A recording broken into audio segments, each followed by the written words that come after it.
Olá, meus amigos do YouTube, estamos começando o nosso pós-planejamento do final de semana para falar sobre sexta, dia 12, sábado, dia 13, domingo, dia 14 de janeiro. Estou gravando esse vídeo na segunda-feira, depois do almoço. Está chovendo muito aqui no sítio, já tive que ligar o gerador, então provavelmente você está escutando o barulho dele lá no fundo. Aqui, como a gente mora no meio do nada, vira e mexe a gente fica sem luz e é muito comum que a situação de queda de luz aqui não seja igual na cidade grande, que provavelmente é onde você mora, que pisca a luz só. Aqui fica 4, 8, 12 horas sem luz, às vezes até mais.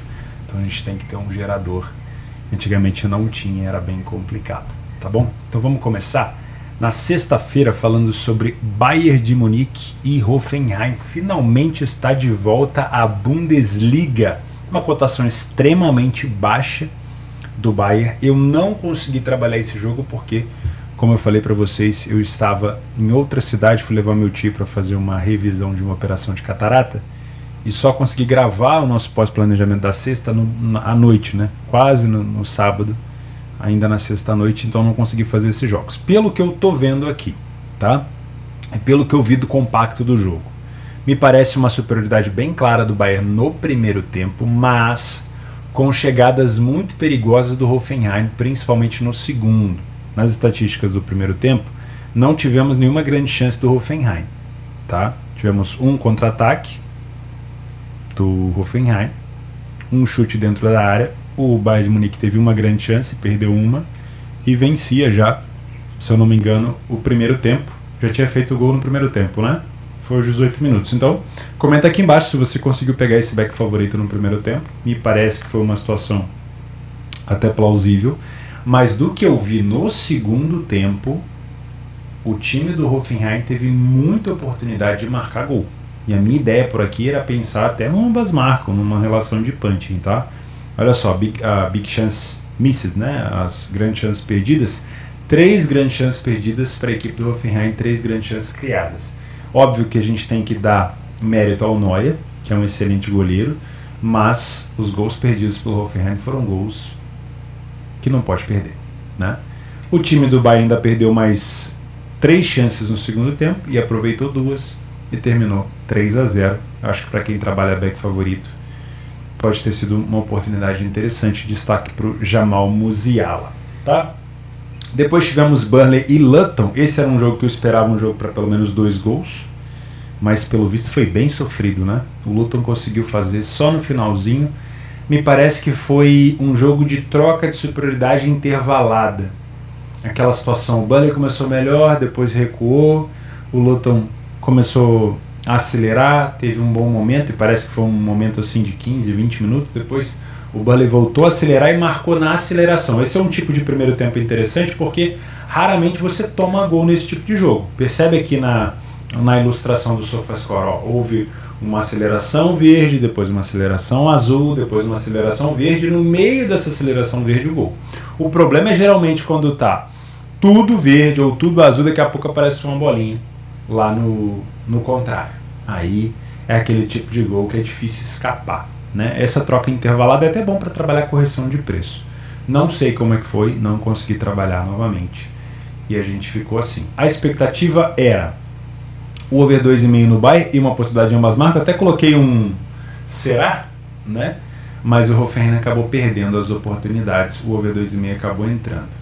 No Luton, com o Burnley, a situação aqui, a minha ideia era que o favorito poderia se complicar e o over 1,5. Realmente, assim, acho que passa muito pelo comportamento do Burnley no segundo tempo, né? Ó, no geral, o Burnley teve apenas 39% de posse de bola e no segundo tempo, com 37%, cedeu muita oportunidade para o Luton, né?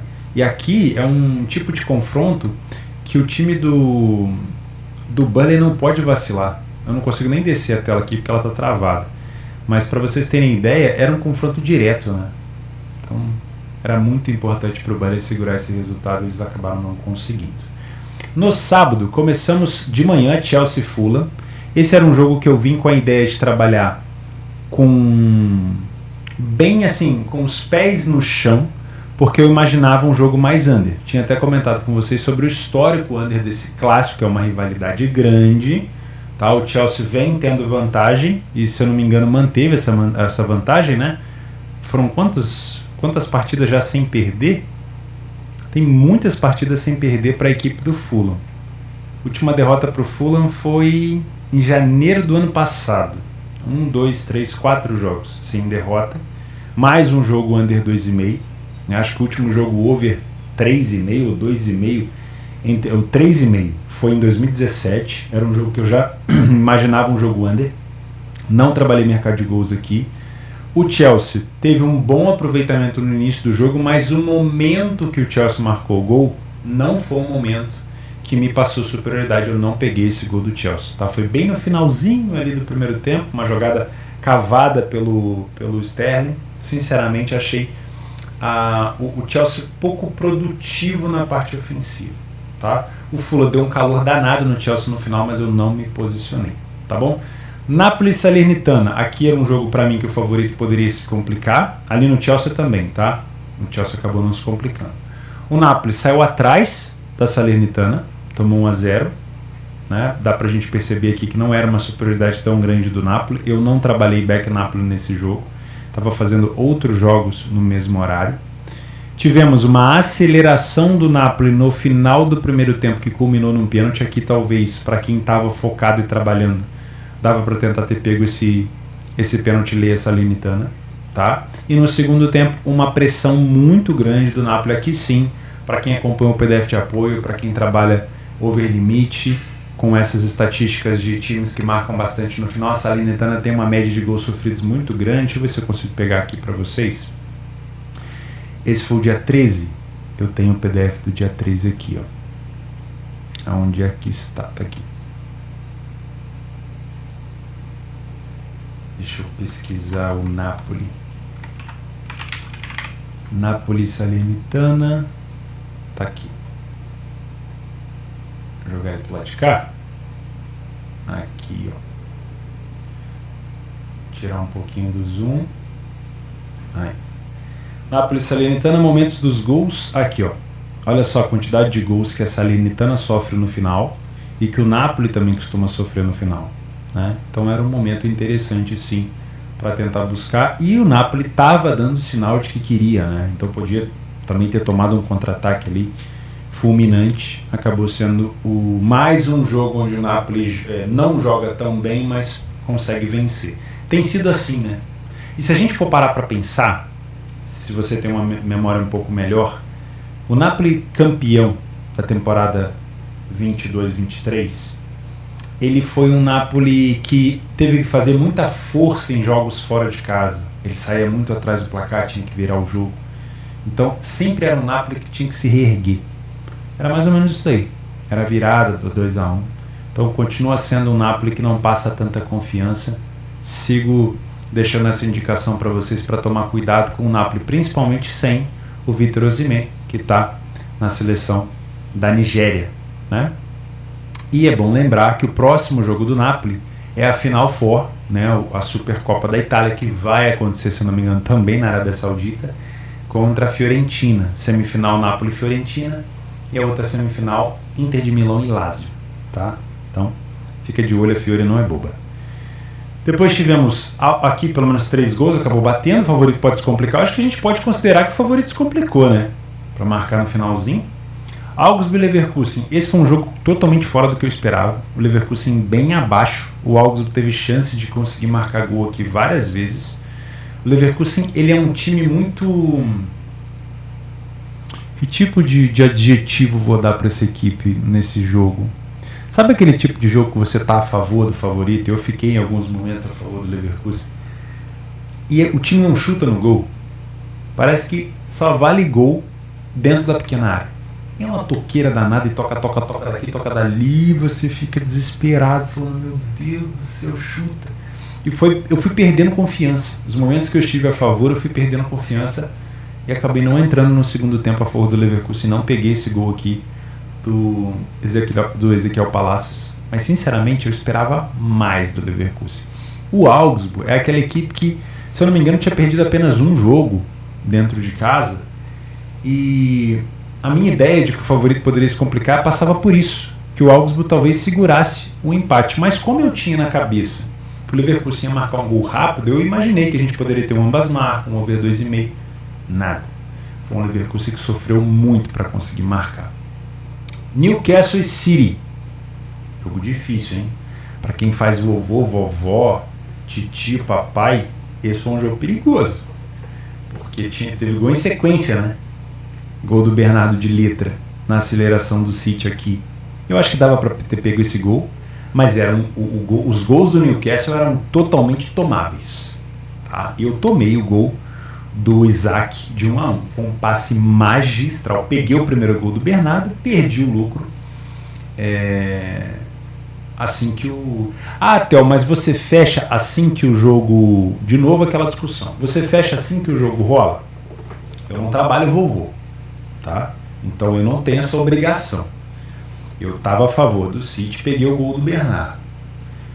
No meu método, eu posso continuar a favor do favorito e o City continuou acelerando depois do gol, porque eu posso ir atrás do segundo. Eu fui atrás do segundo. Só que, numa jogada de contra-ataque, e esse é o tipo de gol que não tem como fugir, assim como eu mostrei para vocês no outro planejamento, lembra da jogada do... Acho que foi contra o Estoril, né? Acho que foi contra o Estoril ou o Vizela, que o Sporting tomou uma bola na trave, veio do nada. É aquele famoso gol fantasma, o gol da bunda. Esse do Isaac não teve o que fazer. O Bruno Guimarães fez aquele jogo de corpo, né? Aquele domínio, esqueci o nome que eles utilizam, orientado, domínio orientado. Antes dele receber a bola, ele viu o Isaac passando. Eu falei, fudeu. E eu tava com delay danado, né? A gente sempre tá com delay nessas streams da Premier League. A hora que ele deu aquele passe de primeira, que o Isaac saiu na frente, eu falei, ferrou. E aí tomei aquele gol. Aí sim, eu quando tomo o gol, eu fecho imediatamente. Ok? Quando eu tomo um prejuízo, eu estanco esse prejuízo na hora. Pau. Antigamente não. Antigamente, se eu estiver trabalhando, leia a pior equipe em campo. Estou trabalhando, por exemplo, vou pegar um jogo qualquer aqui, tá? Vou pegar Betis e Granada. Se eu estiver trabalhando, leia a pior equipe em campo, leia o Granada. Se eu tomar o gol do Granada no finalzinho do primeiro tempo e eu estou vendo que o Betis está em cima, eu seguro um pouco a minha posição. Porque eu sei que o peso do dinheiro vai segurar bem aquele preço ali. E eu posso ficar lateralizado. Falei até isso na palestra que eu fiz lá na Arena Corinthians, né? Que eu esqueci o nome do evento, acho que foi o evento do clube, né? Do clube da aposta. Agora, quando eu tô back favorito, e a minha stake em back favorito ela é maior, quando eu tomo um gol, acabou. Encerrou a minha metodologia ali. Então, a hora que eu tomei aquele gol do Isaac, eu fechei minha posição. Felizmente. Assim que a bola rolou, lógico, né? Que é para não ter problema com o VAR. Assim que a bola rolou, eu fechei a posição. 1 minuto depois, o Anthony Gordon fez o segundo gol. Aqui é aquele tipo de sensação que você fala assim, ufa, ainda bem que eu fechei. Né? Porque você tomar 2 gols contra a posição é muito ruim. Porque ali, como eu tinha pego o gol do Bernardo, praticamente voltou para o 0-0. Você olha o lucro, esse é um problema emocional que a gente tem. Você olha o lucro, você sente o lucro na tua mão e o lucro vai embora. E é aquela sensação do tipo assim, fecha, porque é melhor ficar no 0-0 do que em prejuízo. Claro que a gente não sabe o que vai acontecer, mas a minha metodologia manda fechar. É a mesma sensação do valor redondo de banca. Cheguei a 1K de banca, queria muito. Tomei um prejuízo e voltei para 950. Aí você fica, meu Deus, preciso arrumar um jeito de voltar para aquele valor. Aí você começa a fazer merda. Então, respeita sempre as regras que você criou para o teu trabalho. Né? Eu consegui pegar o primeiro gol do Bernardo, tomei o gol do Isaac, fechei a posição. Já não voltei mais para o match odds. Fui trabalhar o mercado de gols no segundo tempo e consegui trabalhar o over à frente. Peguei o 74, gol do De Bruyne e com um excelente passe do De Bruyne, outro norueguês lá, o tal do Bob, conseguiu fazer o gol no finalzinho. Engraçado foi que eu estava freebetado nesse gol, né?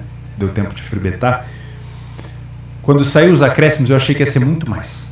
Quando deu 3 minutos de acréscimo, eu já reclamei. A hora que eu reclamei, apareceu o gol no radar. Ah, como eu fui inocente. Esse De Bruyne joga muita bola, né, gente? Meu Deus do céu. O favorito pode se complicar, para mim. Essa foi uma complicação do City aqui, foi difícil. Darmstadt e Dortmund, aqui foi uma decepção para mim. Não tive leitura para trabalhar a favor do Dortmund. Para mim, essa aceleração do Dortmund foi muito rápida, acelerou e marcou. Destaque para o retorno, bom retorno do Jadon Sancho, que estava encostado no United por problemas lá de comportamento e tudo mais. Para mim era um jogo que o Dortmund poderia se complicar, principalmente no primeiro tempo, que é onde o Darmstadt acelera. Não foi um bom jogo do Darmstadt. Também não tive leitura para trabalhar a favor do Dortmund. O que eu trabalhei aqui foi um over à frente nos minutos finais, né? Trabalhei a partir dos 65, se eu não me engano. Peguei o gol aqui do Mark Royce no 77, fribetei a posição e peguei o gol do Moukoko, nosso querido Moukoko, para os íntimos, né? No finalzinho, quase que ele perdeu esse gol. Puta merda, que sensação ruim também. Então aqui a expectativa pré-jogo de 3 gols foi certo, mas o ambas marcam e o favorito se complicando não. O jogo do Chaves com o Sport foi decepcionante, apesar de eu ter trabalhado também mercado de gols por aqui. Eu não gostei do desempenho do Sport contra o Chaves. O Chaves vinha complicando a vida do Sport, pelo menos marcando gols no Sport com frequência, mas estava um jogo muito chuvoso, campo muito maltratado. O Sport chegou ao gol aqui no finalzinho, eu trabalhei o 2,5 nesse jogo, de longa exposição. Não acho que tenha sido uma boa entrada, não acho. Se eu tivesse que rever essa entrada, eu não teria feito. Até escrevi aqui, ó, o Sport teve dificuldade de controlar o jogo, muita chuva, não achei que foi suficiente para trabalhar back favorito no primeiro tempo. Então foi um jogo bem decepcionante, na minha opinião, e foi uma entrada ruim mesmo tendo entrado. Por último, Monza e Inter. Aqui era um jogo que eu também esperava uma complicação do favorito, mas aqui tivemos aquela situação que eu falo no BDM, né? Situação de surpresa. Eu vim sem me posicionar a favor da Inter, vim sem nenhum tipo de expectativa e fui surpreendido, porque a Inter ofereceu pra gente um padrão de superioridade muito grande. Deu para pegar o primeiro e o segundo gol a favor da Inter. E aqui é aquele exemplo. Trabalhei a favor da Inter, peguei o primeiro gol, teve um pênalti, né, um cabeceio, se eu não me engano, do Lautaro na mão do zagueiro. Depois o jogo continuou, a Inter continuou bem, eu não precisei fechar a posição, peguei o segundo gol. Aí depois do segundo gol eu fechei.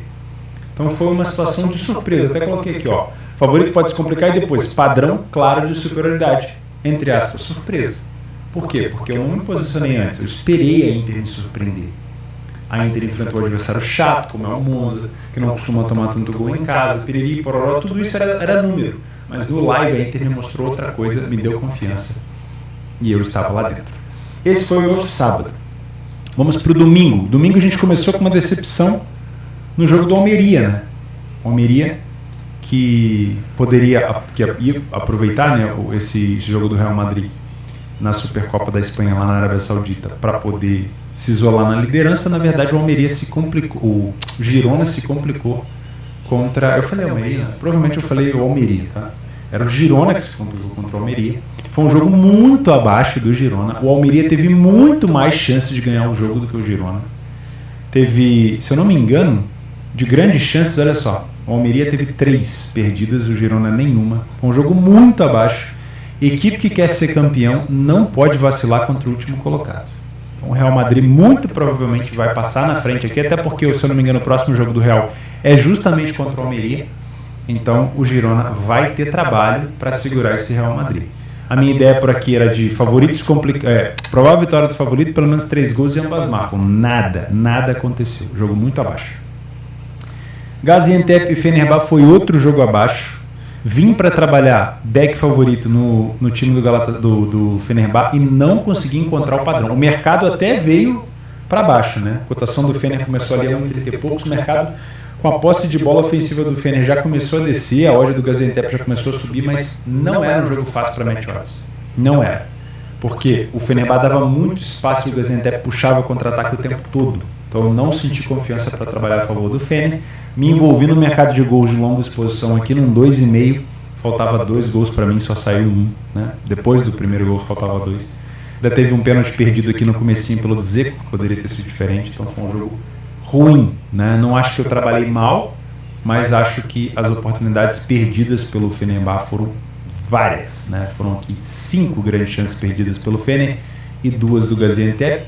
Me alenta um pouquinho pela minha posição, que era para buscar apenas 3, né? Saiu 1, faltou 2, teve várias chances perdidas, mas em relação a estar a favor do favorito, o Fenerbahçe não ofereceu tanta tranquilidade dessa vez. United e Tottenham não consegui trabalhar, porque eu estava focado nos outros jogos. Então, esse jogo aqui do United com o Tottenham ficou 2-2. A minha ideia era um jogo para pelo menos 3 gols, mas eu não consegui trabalhar nesse jogo. Tá? Não senti confiança e também estava com outros jogos na tela. Benfica e Rio Ave foi um péssimo jogo do favorito Benfica. De novo, a gente pegou aqui, ó. Deixa eu pegar o PDF de apoio e mostrar para vocês. É que esse jogo é no domingo, né? Então o PDF é do dia 14. O que eu vim para esse jogo do Benfica ressabiado? A iniciativa do Rio Ave. Quer ver? Aqui, ó. O Rio Ave saía na frente com bastante frequência e o primeiro tempo do Rio Ave não era um primeiro tempo tão ruim. Essa foi o meu problema. E outra, a quantidade de gols marcados pelo Rio Ave nos primeiros 10 minutos. E no geral, né, 60% dos gols marcados até os 30. Aí a gente foi ver o gol do Rio Ave aos 9. E o Benfica não jogou nada no primeiro tempo. Nada. Então foi um primeiro tempo horroroso. Não me posicionei a favor do Benfica por aqui no primeiro tempo. Fui trabalhar o mercado de gols quando o Benfica já vencia e quando o Benfica já estava com um homem a mais. Aí consegui trabalhar buscando mais 2 gols. Peguei esses 2 gols no final. Esse gol do João Mário aqui, o 4-1, ele veio para salvar a minha entrada. Já estava com ela fribetada, mas demorou, viu? Benfica começou a reduzir o ritmo. Eu falei, agora não vai. O Marcos Leonardo estreou com gol. Belo gol do Marcos Leonardo por aqui. Mais um bom jogo, na minha opinião, do Arthur Cabral. Mas não foi um jogo bom do Benfica mais uma vez. De novo na frente da sua torcida, tá? Então, para você que trabalha no Benfica, muita atenção. Bateu tudo que a gente imaginou aqui, ó. Provável vitória do favorito, handicap menos 1,25. O Benfica cumpriu tudo isso. Mas, de fato, na hora do jogo, eu não senti confiança. Ó, coloquei aqui, ó. Apesar do resultado ter sido favorável, o favorito não jogou bem. Tá? Real Madrid e Barcelona, eu trabalhei o over 2,5. Acho que foi um jogo muito bom do Real Madrid. Era o favorito. Acho que venceu a equipe que a gente esperava já, né?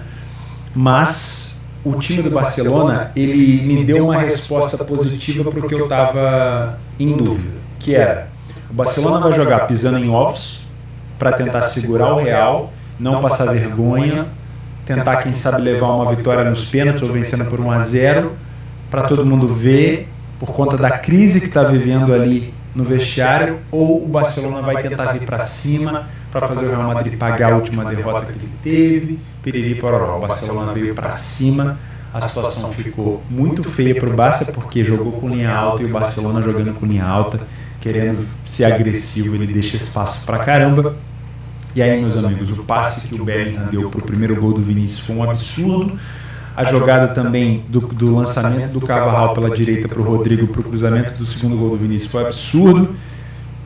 E assim foi, né? Então, sinceramente, foi um amasso do Real, ficou barato. Eu trabalhei somente o 2,5 por aqui. Poderia até trabalhar, quem sabe, a goleada, né? Mas só o 2,5 me valeu. Já tinha batido no primeiro tempo, já estava feliz. Me arrependo de não ter pego um Lei Barcelona ou um Beck Real Madrid. Tá? Acho que fui muito contido por aqui. Nesse momento que estamos falando do dia 12, do dia 15, né? Já jogou o Senegal. Aliás, está terminando o Senegal e Gâmbia. Era o primeiro jogo que a gente ia comentar aqui na sexta-feira. Então eu vou deixar para a gente comentar na sexta-feira sobre essa Copa das Nações Africanas. Ainda temos o Galatasaray hoje contra o Kayserispor, Camarões e Guiné e a Atalanta contra o Frosinone. Muito obrigado pela sua companhia. Me conta aqui como é que foi o teu final de semana, se você conseguiu trabalhar bem o Benfica, o Sporting. A Inter foi uma surpresa muito boa para mim. Quem mais? O Barcelona e o Real Madrid, obviamente, foi um jogo muito bom. O Napoli com um golzinho no final. O Bayern de Munique, estou curioso para saber se vocês pegaram um back no Bayern. E é isso. A Bundesliga, sinceramente, essa primeira rodada me decepcionou muito, tá? Foi uma primeira rodada horrorosa. Quer ver? Acho que foi sábado, né? Deixa eu pegar aqui o sábado. Ó. Colônia e Heidenheim, 1-1. Mainz e Wolfsburg, 1-1. Augsburg e Leverkusen, 1-0. Leipzig e Frankfurt, 1-0. Freiburg e União Berlim, 0-0. Credo. Aí 3-0 no Dortmund, credo. Tomara que no retorno da segunda divisão, no dia 19, não aconteça isso também. Cruz credo. Deixa eu ver se no domingo melhorou. Não tenho uma lembrança muito boa. Acho que não melhorou nada. Ah, teve o Gladbach, né? Ó, Borussia Mönchengladbach, 3-1. Aí o Bremen Bochum, 1-1. Xoxo. Xoxo essa volta da Alemanha. Melhor a Alemanha. Você pode melhorar, eu sei que você pode. Um abraço para vocês. Fiquem com Deus.